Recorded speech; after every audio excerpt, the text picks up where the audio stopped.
The night was colder than she had ever imagined. A biting wind swept through the dense forest surrounding the village of Eldermoor, carrying with it whispers that seemed to crawl beneath her skin. Noor pulled her coat tighter around her slender frame, her breath forming small, fleeting clouds in the frosty air. The bus had dropped her at the edge of the village just as the sun dipped below the horizon, leaving behind a sky smeared with bruised purples and deep indigos.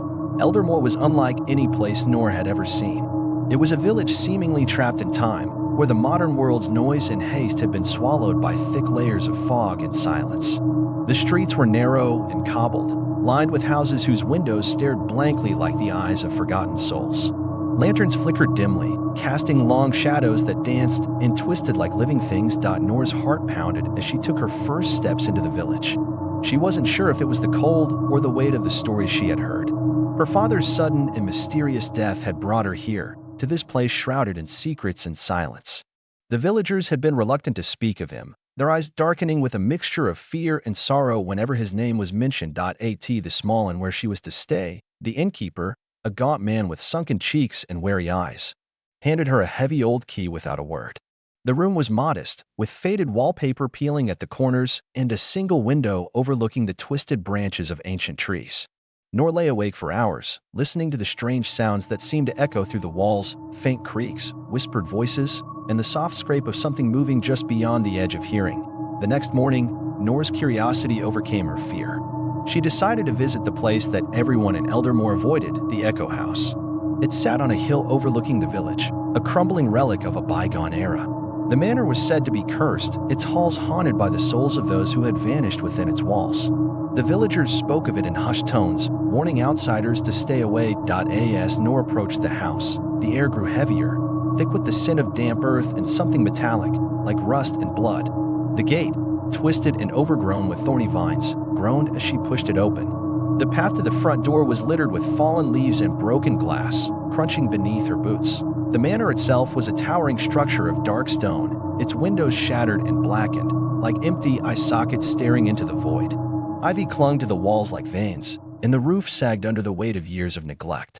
Noor's flashlight beam cut through the darkness as she stepped inside, the door creaking ominously behind her. Inside, the house was a labyrinth of shadow and decay.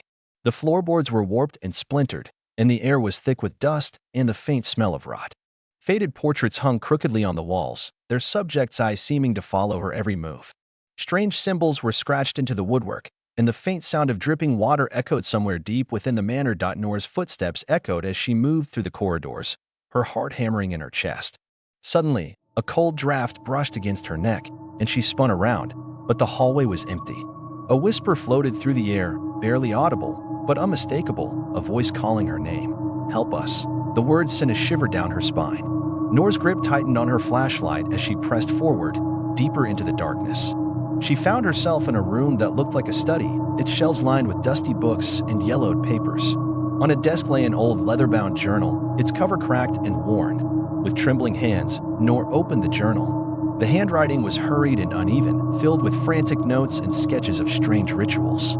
The entries spoke of a dark presence bound to the house, a curse that had claimed the lives of many.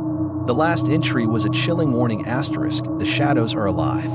They whisper in the walls and watch from the dark. They hunger for souls. If you read this, beware the Echo House.